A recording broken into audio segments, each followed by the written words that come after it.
somewhere on the dark edge of Bashan, before dawn had broken over the basalt heights, a king waited behind walls that had been built to outlast memory. Og of Bashan ruled a land of black stone, heavy gates, and high places where old names still clung to the ground. Israel was coming up from the south, tired from the wilderness, carrying no great monuments behind them, no ancient cities, no towers, no royal tombs. Ahead of them stood one of the most feared regions east of the Jordan. And the question in that hour was not whether Bashan looked strong. It did. The question was whether fear would decide the story. The Bible introduces Bashan with a strange mixture of plain geography and deep memory. It is a real region, north and east of the Sea of Galilee, stretching across the high country that later generations would know through places like the Golan and the slopes that reach toward Hermon. Yet it is also a region wrapped in symbolic weight. When Deuteronomy recalls the conquest east of the Jordan, it does not present Bashan as another stop on a travel route. It marks it as a test. Og is not described as just another ruler. He is remembered as the last remnant of the Rephaim, a name that already carried the weight of old stories. That is where the tension begins. The biblical text never treats Bashan like a fairy tale. It names cities, roads, kings, territories, and tribes. It speaks of Edrei and Ashtaroth, of fortified towns with gates and bars, of land later assigned to real clans and real households. At the same time, the text knows that some places gather more than soil and stone. They gather memory. Bashan had become one of those places.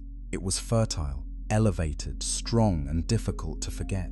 In the imagination of Israel, it stood for abundance and threat at the same time, for power rooted in the land itself. That is why the opening move of Deuteronomy 3 matters so much. The command given to Moses is brief. Do not fear him, for I have given him into your hand. The words are simple because the fear was not. Israel had already fought Sihon, king of the Amorites, but Bashan was another kind of country. Bashan looked settled. Bashan looked thick with the labor of generations.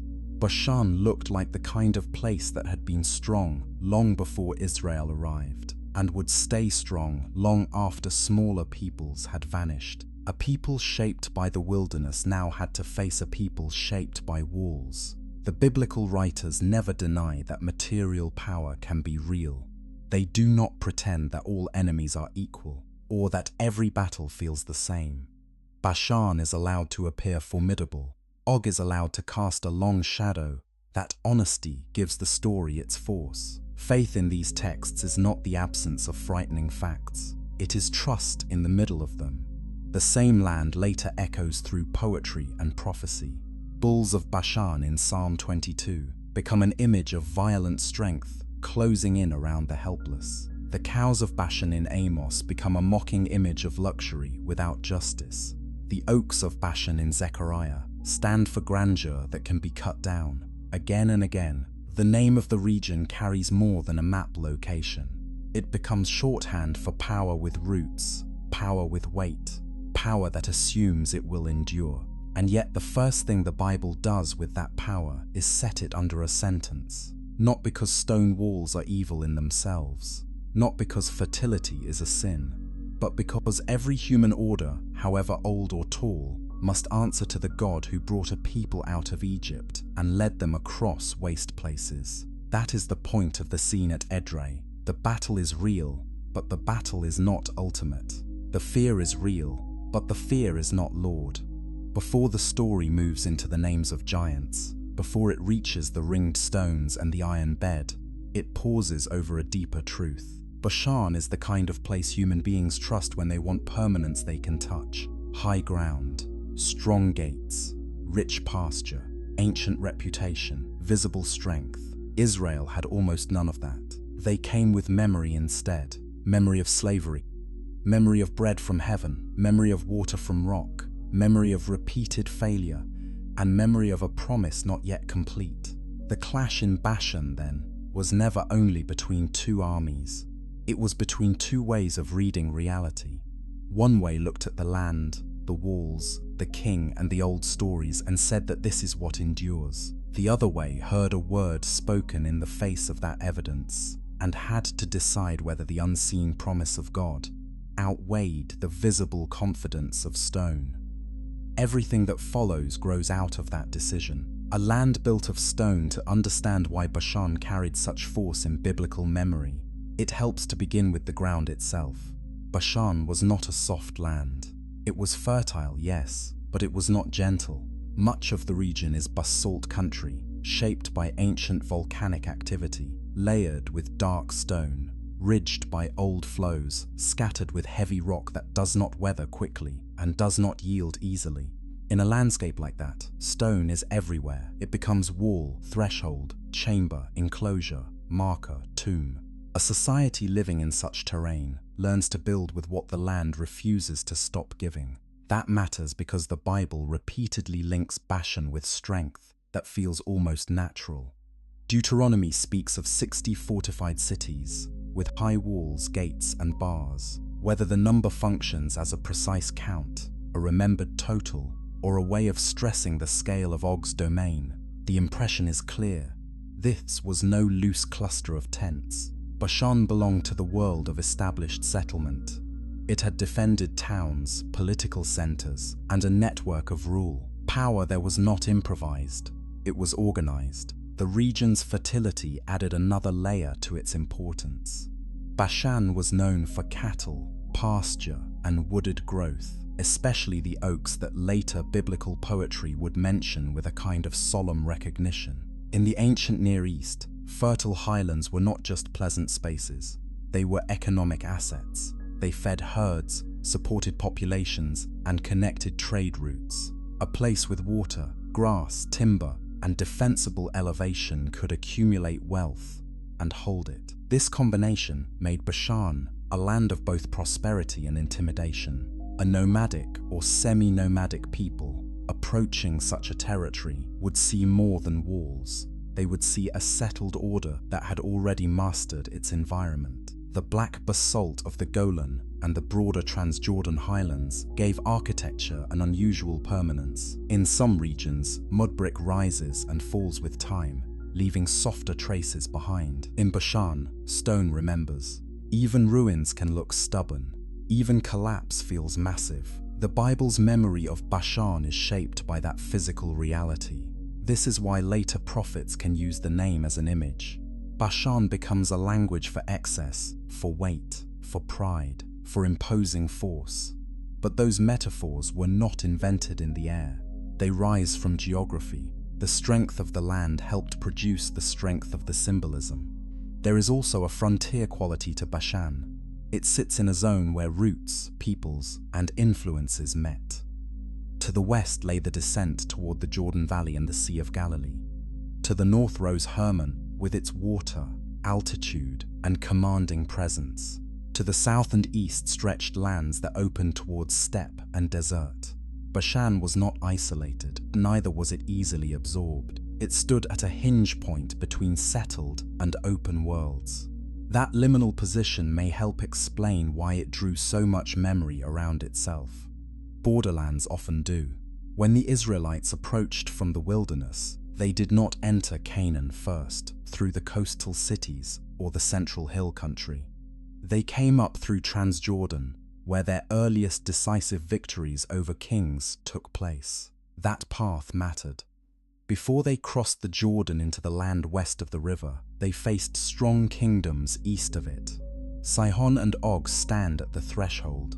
The promise is nearing fulfillment, but not in a straight line. The entry is delayed by confrontation. This is where geography becomes theology, without ceasing to be geography. Bashan looked like the sort of region that should belong to the powerful. It had the land, the resources, the defensive advantages, the old settlements, and the memory of earlier peoples. Israel came into that setting not as the obvious heirs of history, but as outsiders who had spent 40 years learning how little control they had. That contrast should not be flattened into a simple lesson about the weak defeating the strong. The Bible's interest is not sentimental. Bashan is not condemned for being impressive. The land is good land. The cities are real achievements. The memory of human labor is written into the place. What the biblical narrative challenges is the assumption that visible strength decides the final meaning of history. Bashan becomes important because it is exactly the kind of territory that tempts people to believe that permanence belongs to those who can build the heaviest. The archaeology of the broader region, with its fortifications, cairns, dolmens and stone-built features across generations, fits that basic impression. It does not prove every detail of the biblical account, nor should it be forced to do so. But it does confirm something simpler and still important. This was a landscape where people invested enormous effort in durable construction. They built to endure. They buried their dead beneath great stone. They marked space in ways that could survive weather, conquest, and neglect. That is part of why Bashan remained so charged in memory. The land itself taught endurance, and that made the biblical claim more difficult, not less. If even this place could be overcome, then the point was not that giants never existed, or that cities were never strong, or that fear was foolish. The point was that stone, however massive, is not the final authority over the people of God. The name of the Rephaim, the word Rephaim, enters the biblical story like a door into older darkness. It does not come with a neat definition, and the Bible does not pause to tidy it up for later readers. In some passages, the Rephaim are remembered as an ancient people, linked with other old names such as the Anakim, the Emim, and the Zamzumim. In other passages, especially in poetry, the same word can point toward the dead, the shades in Sheol, the powerless departed beneath the earth. The two uses are close enough to create tension and distant enough to resist easy collapse into one idea. That is why responsible reading has to move carefully here. The biblical texts preserve memory, not modern categories. They tell us what ancient Israel said, feared, remembered, and believed, but they do not answer every question we bring to them. When Deuteronomy calls Og the last remnant of the Rephaim, the plain sense in that setting is not that he is a ghost king from the underworld. The scene is political and military. Og rules cities. He commands people, he fights and is defeated. In context, the Rephaim are remembered as ancient giant-like inhabitants of the land. Yet the poetic use of the same term for the dead matters too. It suggests that the name had gathered a wider field of meaning over time. Ancient peoples were not only remembered for their size or strength. They were remembered as those who had gone down, those whose power lingered in rumor, tomb, and fear. In a world where ancestors, burial places, and the memory of the mighty weighed heavily on the imagination, it is not hard to see how a term could move between giant peoples and the dead below. The Bible does not fully explain that movement, and we should not pretend that it does. What it gives us is a thick memory world. These names were not invented as entertainment. They carried the sense that the land had a past before Israel. A past filled with peoples whose scale and force seemed greater than ordinary memory could manage. That is why the spies in Numbers 13 speak the way they do. They report seeing the descendants of Anak, and then add that they felt like grasshoppers in their own sight. The point of that line is not anatomy, it is terror. Fear changes proportion. This is one reason the giant traditions of the Bible should not be reduced to a childish argument over whether every remembered figure must be read in strictly modern, literal terms. The texts are doing something more serious. They are naming the experience of meeting forms of power that feel older, larger, and more settled than oneself. Sometimes the memory may preserve unusually tall or formidable peoples. Sometimes it reflects the magnifying force of inherited fear. Sometimes it points to legendary memory that grew around real enemies. The text itself allows room for that complexity by refusing to turn these figures into mere fantasy. The Rephaim also belong to a wider biblical pattern. Israel is repeatedly confronted by lands that already have names, histories, shrines, rulers, and stories. The Promised Land is not empty. It is morally contested and historically occupied. The presence of peoples associated with giant traditions heightens that fact. The promise of God does not bypass history, it enters it. And history, in the biblical world, is crowded with old inhabitants whose memory does not vanish when new claimants arrive. There is another layer here as well. In many ancient societies, the dead of the past were not merely absent. They could remain socially potent through tombs, stories, landmarks, and cultic memory. Bashan, with its many stone monuments and burial structures, easily lends itself to that kind of atmosphere. One need not claim that every monument is a Rephaim monument to see how a landscape of tombs and enduring ruins could deepen the association of the region with ancient power and the lingering presence of those who came before. This is where modern readers often go wrong in opposite directions.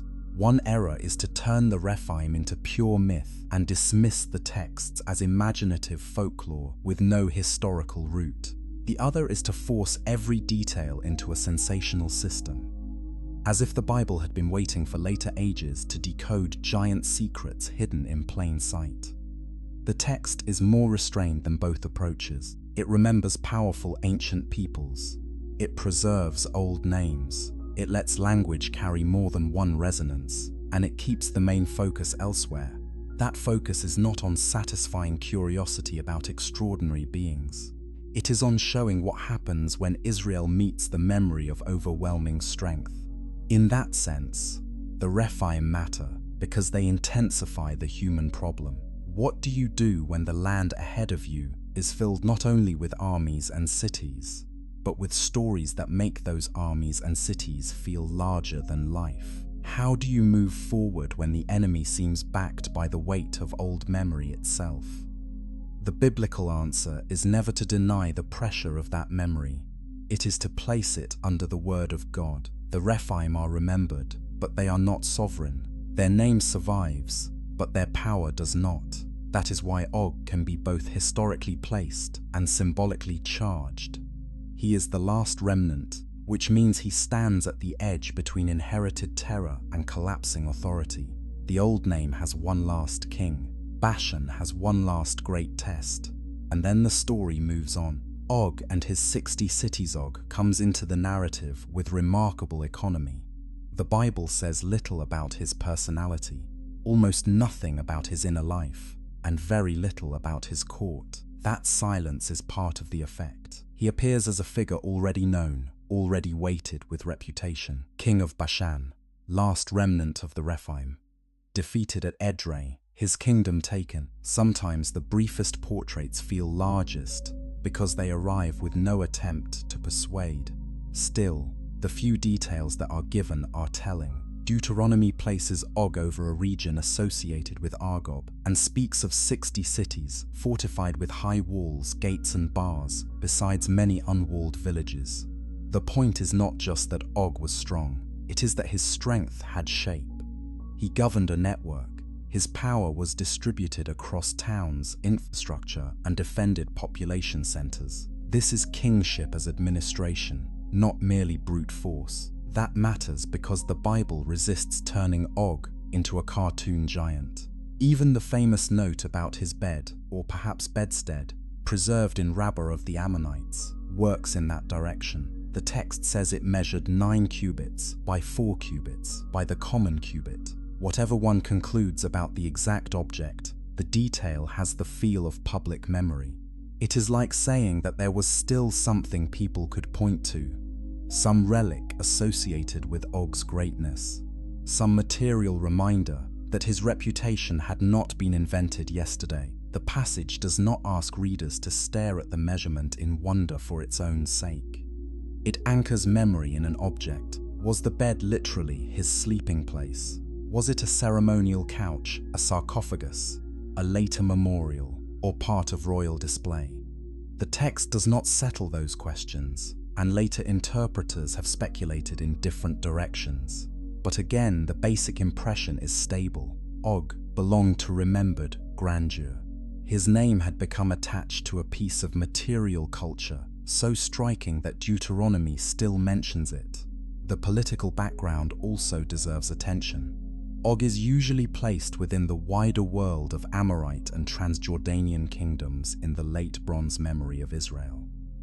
Bashan was not a blank giant territory detached from ordinary ancient history. It belonged to the network of Levantine highland and plateau societies, where city-states, fortified settlements, local kings, and competing claims to land were normal. Calling Og a remnant of the Rephaim does not remove him from that world.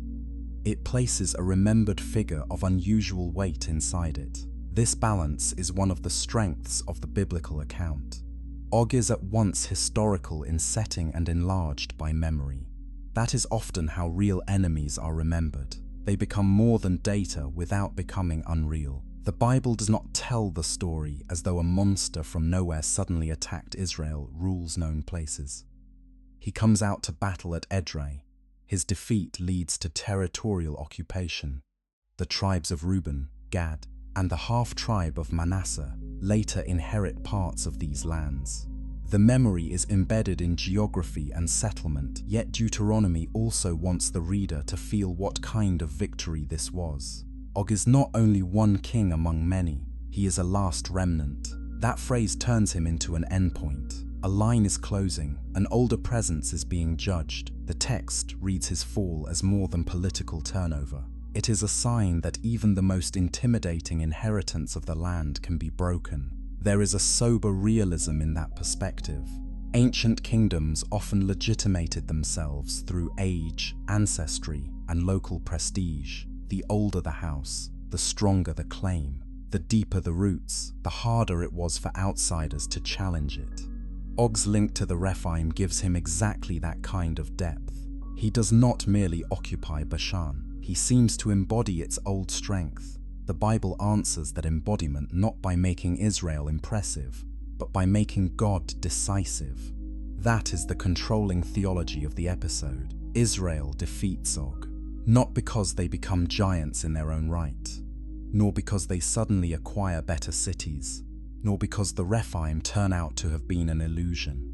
They win because the Lord gives. Deuteronomy is relentless on this point. The land is received. The enemy is given over.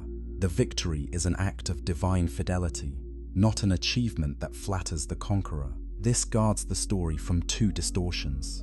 First, it prevents Bashan from becoming an object of endless fascination. The narrative does not dwell on Og's size, armor, or strange customs. It keeps moving. Second, it prevents Israel from turning the victory into self-worship. If Og was truly formidable, then the defeat of Og cannot be used as a mirror for Israel's greatness. It becomes, instead, a witness to God's promise. That does not make the conquest easy to think about. Modern readers rightly feel the moral weight of biblical warfare texts. The Bible itself does not always smooth that weight away. But within its own frame, the conquest of Og belongs to the larger story of judgment on entrenched powers and the gift of land to a covenant people. Bashan is not taken as a trophy of appetite. It is taken within the severe logic of divine claim. Og therefore stands at a crossroads of memory. He is king and symbol, ruler and remnant, a historical enemy, and the final representative of something older than himself. He is remembered because he looked unbeatable. He is remembered even more because he was not. The wheel in the Golan long before the biblical writers shaped the story of Israel's approach to Bashan. People in that basalt country were already moving stone on a scale that still arrests the eye. In the Golan stands the monument often called Gilgal Refa, known in Arabic as Rujum el-Hiri, a great complex of concentric stone rings surrounding a central cairn. Built of local basalt, spread across a broad diameter, heavy with labor, it belongs to a world far older than the monarchy of Israel, and likely far older than the memory of Og. Its exact date and purpose remain debated, but its presence changes the way one feels the landscape. This is where caution matters. The monument should not be turned into proof of biblical giants, and it should not be dismissed as irrelevant because it predates the biblical narratives. It belongs to the deep past of the region. That alone makes it important. It tells us that Bashan and the Golan were places where communities invested extraordinary effort in arranging stone, ordering space, and marking the land with constructions meant to endure. More recent research has also challenged the old habit of treating Rum el Hiri as a completely isolated wonder. It appears increasingly likely that it was part of a broader regional pattern of circular basalt structures, though still among the most elaborate examples. That broader setting helps. Monuments become easier to misunderstand when they are treated as single mysteries detached from the landscapes that produced them. The Golan is full of stone-built traces, dolmens used for burial, cairns, walls, enclosures, and other megalithic remains. Much of this survives because basalt survives. The result is a terrain where human effort remains visible long after names have gone silent. As for Gilgal Rephaim itself, theories have ranged widely. Some have seen a funerary center, others a ritual complex, others an astronomical installation. There are reasons for restraint with each proposal. The site has been reused over time. Clear dating evidence is limited. Astronomical claims once made with confidence have been questioned, especially because the geology of the region includes tectonic movement that may have altered original orientations over millennia.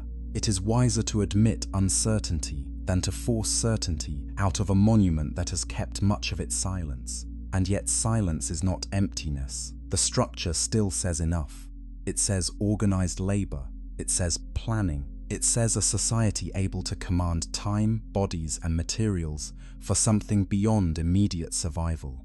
It says that this land was already storied long before Israel came near it. A people entering Bashan entered a human landscape layered with old acts of memory. That is one reason the biblical themes of giants and old powers feel at home here, even if they cannot be mapped neatly onto specific structures. A land filled with massive tombs and enduring rings of stone naturally gathers stories. It encourages the sense that the dead are not easily forgotten, that former peoples still weigh on the present. When biblical poetry later uses Rephaim as a word for the shades in the underworld, it resonates with a world in which the memory of the ancient dead was still materially anchored in the land. There is also a contrast here worth noticing. Monuments like Gilgal Rephaim are made to hold time still. They freeze labor into permanence. They say that someone was here, that a community possessed the land, that rites were performed, that ancestors mattered, that memory deserved stone. Israel, by contrast, comes into the region as a people whose central memories were carried in story, law, covenant, and worship, rather than in megalithic architecture. The wilderness generation leaves behind few monuments of control. Its greatest memories are attached to acts of God, not feats of engineering. This contrast should not be exaggerated into contempt for stone. Israel too will build altars, memorial stones, cities, and eventually a temple. But in the Bashan narratives, the asymmetry matters. On one side stand landscapes thick with inherited structures and visible permanence. On the other stands a people whose identity has been preserved through movement, dependence, and divine speech. The contest is not between civilization and chaos. It is between two kinds of confidence. Gilgal Rephaim therefore works powerfully in a documentary telling, not because it unlocks a hidden code, but because it witnesses to the scale of the human past in the region. It reminds us that Bashan was never merely a stage set for a later biblical drama. It had its own long life before Israel's memory named it as the land of Og. The Bible does not erase that earlier life. It passes through it, confronts it, and reinterprets it. Standing near such a monument, one senses why later generations could feel the land press upon them. The old builders are gone, their language has faded, their intentions are partly lost. But their stones remain. That is the kind of setting in which tales of strong peoples, giant kings, ancestral fear, and the shades of the dead can all cling to the same ground without collapsing into nonsense. Bashan did not need later imagination to become imposing. The land had already done the work. Do not fear him. When the Israelites came up toward Bashan, they did not arrive as neutral observers of an archaeological landscape. They came as a people in motion, carrying a promise, and also carrying the memory of their own weakness. Their fathers had already failed once at the border of the land. The report of giants had helped break their courage. Numbers remembers that moment with painful clarity. The people did not merely see strong inhabitants. They interpreted themselves through fear. We seemed like grasshoppers in our own eyes, they said, and so we seemed in theirs. That sentence explains more than panic. It explains how memory works. Fear does not only enlarge the enemy, it shrinks the self. By the time Israel reached the Transjordan victories under Moses, that older failure was still part of their inheritance. Bashan was not just another campaign. It was a return to the very kind of fear that had once undone them. This is why the divine command in Deuteronomy 3 is so exact. Do not fear him, not them in general, him. Og becomes the concentrated form of the obstacle. The word does not deny the facts on the ground. It does not say there is nothing to fear. It says, fear must not rule action because a prior word has already been spoken. I have given him into your hand. The gift is declared before the battle is fought. The order of that statement matters theologically. Israel is asked to move in trust before visible proof appears. That is not irrationality. It is covenant logic.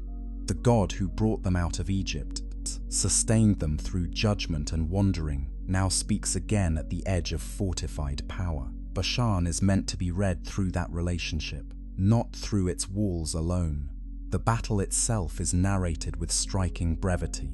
Og came out against Israel, he and all his people, to battle at Edrei. Then the defeat, the cities taken, the people struck down, the land occupied.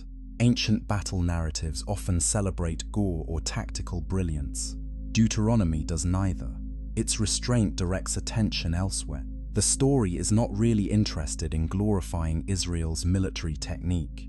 It is interested in establishing that what looked impossible was, under God's promise, not decisive. This does not make the text morally simple, but it does make its emphasis clear. Bashan is a theater of obedience. Israel is learning that the promise can require them to enter spaces where old fears are waiting. Faith is not proven in easy terrain. It is proven where memory says retreat and God says go forward. There is also a practical realism in the episode. Controlling Bashan mattered strategically. The territories east of the Jordan were not incidental. They secured approaches, gave land to tribes, and established Israel in regions that would matter for generations. The conquest of Og was therefore not only symbolic, it altered settlement patterns, it changed who governed the land, it created a new border reality. Deuteronomy understands that, but once again, the political result is folded into a larger claim. The land is inheritance before it is possession.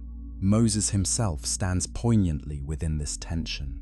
He leads Israel through these victories, yet he will not cross the Jordan into the land west of the river. He sees Bashan subdued, sees the territories apportioned, sees the promise nearing fulfillment, and still remains under the judgment that bars him from entering fully. That adds an austere note to the whole episode. Even triumph does not erase holiness. Even victory does not cancel accountability. The land taken from Og was given to Reuben, Gad, and the half-tribe of Manasseh. That detail grounds the story in lived consequence. Bashan becomes a home. Children will grow up where Og once ruled. Fields will be worked where fear once gathered. Roads will be traveled not by an approaching host, but by settled families. This is how biblical memory often works. Great acts of God end not only in songs but in ordinary life. The defeated kingdom becomes inherited pasture. The place of terror becomes the place where people plant. Yet the moral challenge does not end with military success. If Bashan represented visible strength detached from trusting God, then Israel could always become Bashan in spirit, even while living on Bashan's soil. That is why later prophets can invoke the region against Israel itself. The cows of Bashan in Amos are not foreign tyrants but wealthy oppressors within the covenant people. The image turns inward. The old threat of pride reappears inside the community that once overcame it. In that sense, the command "do not fear him" contains a hidden warning. One must not fear Bashan so much as to disobey, but one must not desire Bashan so much as to imitate its arrogance. Victory over a giant is not the same as freedom from becoming one. The Bible knows this well. Conquest can change geography faster than it changes the heart. That is why the story remains alive beyond its ancient battlefield. Og falls at Edrei, but the deeper question continues. What governs human action when strength, memory, and visible permanence seem to stand against the word of God? The answer given in Bashan is costly and plain. Trust, obey, move forward. Not because the walls are low, but because they are not ultimate. Bashan after the battle once, Bashan passed into Israelite hands. It did not stop being Bashan. The fields did not lose their fertility. The oaks did not forget their roots. The basalt did not soften because new families settled on the land. This is important because the Bible rarely imagines that a place becomes spiritually neutral when ownership changes. Land carries habits, symbols, temptations, and memory. Conquest does not wipe those away. It only changes who must answer for them. That may be why Bashan keeps returning in later biblical language. It survives as more than a chapter in Moses' campaigns. In the Psalms, Bashan is the place of strong bulls, a figure of crushing hostility and enclosing force. In Amos, the phrase "cows of Bashan" is aimed at the self-indulgent elite of Samaria, those who live in luxury while trampling the poor. In Ezekiel and Zechariah, Bashan's trees and forests become emblems of greatness brought low. The region turns into a vocabulary of power, excess, beauty, and judgment. This later use is not accidental ornament. It shows that the old conquest story had become a moral lens. Bashan was remembered not merely as the land where Israel won, but as the kind of place that reveals what human strength does when it trusts itself. The prophets seize that memory and direct it toward present corruption. The old frontier has become an inner frontier. The same pattern appears in the valley of Rephaim near Jerusalem, where the ancient name persists in another setting. There David fights the Philistines, and the narrative again stresses inquiry of the Lord before battle. The echo is subtle but significant. Rephaim remains a name associated with danger and conflict, yet the repeated lesson is that victory does not come from inherited technique. David must not assume that yesterday's success guarantees today's. He asks, waits, listens, and then moves. The old giant memory has become part of a continuing theology of dependence. This persistence of names matters. Ancient place names often outlive the peoples who first carried them. They become vessels of layered memory. A name like Bashan can hold geography, political history, poetry, and spiritual warning all at once. A name like Rephaim can move between old inhabitants, formidable enemies, and the dead below. The Bible does not simplify those layers. It lets them accumulate. Archaeology does something similar in a different language. It does not tell us what Moses thought when he heard of Og. It does not prove that a given dolmen belonged to a Rephaim clan, or that a stone circle preserves a biblical event. But it does reveal continuity of occupation, monumental labor, and the stubborn material life of the region. Text and artifact are not saying the same thing, yet they meet in one important respect. Both insist that Bashan was not imagined as a vague nowhere. It was a densely human place. That density sharpens the theological drama. Israel's God does not call a people into empty symbolism. He leads them into countries with borders, rulers, and inherited identities. Bashan is one of the clearest examples, because its physical character remains so imposing. The black stone makes abstraction difficult. One can speak spiritually about giants, and the Bible eventually does. But the spiritual meaning never floats free of the real landscape. That is one reason the story still feels serious. It is anchored. There is also a lesson here about memory itself. Human beings are drawn to what looks durable. We trust what has survived. A city that has stood for generations seems wise. A monument that no one remembers building seems almost sacred. A dynasty rooted in old names appears legitimate simply because it is old. Bashan gathers all of those instincts. The Bible does not deny their force. It challenges their authority. Later generations living in or near the old territory of Bashan would still have seen stone architecture, ruins, tombs, and enduring place names. They would still have known the region's reputation for cattle and strength. To read Deuteronomy in such a setting would be to hear a living warning. Do not confuse the age of a thing with its innocence. Do not confuse its size with its right. Do not confuse visible permanence with divine approval. This is perhaps why the fall of Og never becomes mere antiquarian detail. It continues to preach, not loudly, not cheaply, but steadily. Kingdoms can feel ancient and still be judged. Cities can feel secure and still pass away. A land can carry the memory of giants and still become inheritance for another people. The world is less fixed than stone would suggest. And yet the goal of that message is not contempt for the human past. The Bible is not anti-history. It preserves names, measurements, boundaries, and relics because history matters. What it opposes is idolatry of history, the idea that whatever stands longest must stand highest.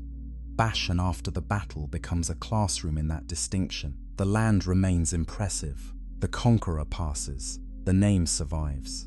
But the final meaning belongs neither to Og nor to his walls. What the giants leave behind in the end, the story of Bashan, is not really about whether ancient people were tall enough to feed modern obsession. It is about what human beings do with overwhelming power, inherited fear, and the desire to make strength permanent. Bashan concentrates all of these, a fertile plateau of black stone, fortified cities, old monuments, a king remembered as the last remnant of a fearsome people, a region so marked by grandeur that later prophets could use its name as shorthand for pride. The Bible does not ask us to laugh at that grandeur. It asks us to look through it. Og ruled. His cities stood. His land was productive. His memory lasted. Even his bed, whether royal couch or monumental relic, became part of public remembrance. The ringed stones in the Golan still lie across the earth. Dolmens still testify that ancient communities want their dead to remain visible. Human beings have always tried to answer mortality with construction. There is something deeply understandable in that. To pile stone upon stone is to resist disappearance. To raise walls is to insist that one's people belong here. To preserve a king's bed is to say that he must not be forgotten. To attach meaning to mountains, oaks, tombs, and fortified gates is to weave identity into the land. Bashan is a monument not only to strength but to human longing for endurance. That is why the biblical judgment on Bashan is not shallow. It is not a sneer at architecture. It is not a denial of political order. It is a confrontation with the human habit of trusting what can be measured and inherited over the God who speaks and requires obedience. In the story of Og, that confrontation becomes visible. A people with little monumental history defeat a kingdom full of it, not because memory is false, but because memory is not Lord. The later spiritual use of giant language grows naturally out of that fact. The Bible does sometimes let external enemies become mirrors for inward enemies. Fear, pride, oppression, and old patterns of rebellion can all feel like fortified cities. They can feel inherited, settled, larger than the self. That metaphor becomes cheap only when it is detached from the real weight of the original stories. In Bashan, it is not cheap. It rises from a landscape where power truly looked formidable. There is also comfort in the scriptural restraint. The text leaves room for uncertainty. It does not tell us everything we would like to know about the Rephaim. It does not settle every question about Og's bed. It does not explain the builders of Gilgal Rephaim. It does not force archaeology and theology into a single flat language. It allows material remains to remain material remains, and divine meaning to remain divine meaning. That patience is part of its wisdom. A serious reading of Bashan, then, resists two temptations. One is sensationalism, the urge to turn every large stone and old name into a hidden revelation about giants. The other is reductionism, the urge to strip the biblical memory of all its gravity until Bashan becomes merely another district on an old map. The truth lies between those extremes. Bashan was a real and imposing region. The biblical writers remembered it as a place of unusual threat and unusual theological significance. Archaeology confirms a land marked by durable stone culture, though not every detail of the text can be matched to a spade. The result is not disappointment, it is depth, and depth is what the story requires, because the deepest question in Bashan is not how big Og was, it is what kind of world Israel believed it inhabited. Was the world governed by the visible permanence of ancient powers, or by the promise of the God who had chosen them? The answer had to be lived before it could be spoken. At Edrei it was lived, in later prophecy it was remembered, in every age it must be decided again. The stones remain one of the most haunting parts of the answer. In the Golan the circles still rest in silence. Across the region, tombs and ruins still press up from the basalt. They do what stone always does. They endure longer than flesh. They survive their builders. They seem to say that the old world still has claims upon the living. The Bible listens to that silence and answers with a different kind of permanence. Not the permanence of walls, nor the permanence of kings, but the permanence of the Word of God. That's the final reversal in the story of Bashan. The giants are remembered, but they do not remain in command of memory. The monuments survive, but they do not control meaning. The land is strong, but it does not decide the future by its own strength. Human grandeur leaves behind walls, rings, beds, tombs, and names. God leaves behind promise, judgment, and a people taught, again and again, not to fear what looks invincible. And so the story closes where it began, in a land that seemed too old, too fortified, too storied to yield. Bashan stood there in black stone and ancient weight. Og stood there as the last of a fearful memory. Israel stood there with no reason for confidence except the word they had received. The battle passed, the walls aged, the king became a name in scripture, but the question at the heart of the land did not vanish. When the world presents its strongest evidence against trust, whose word will finally govern the way forward? Bashan gave one answer. It is why the land of giants is still remembered.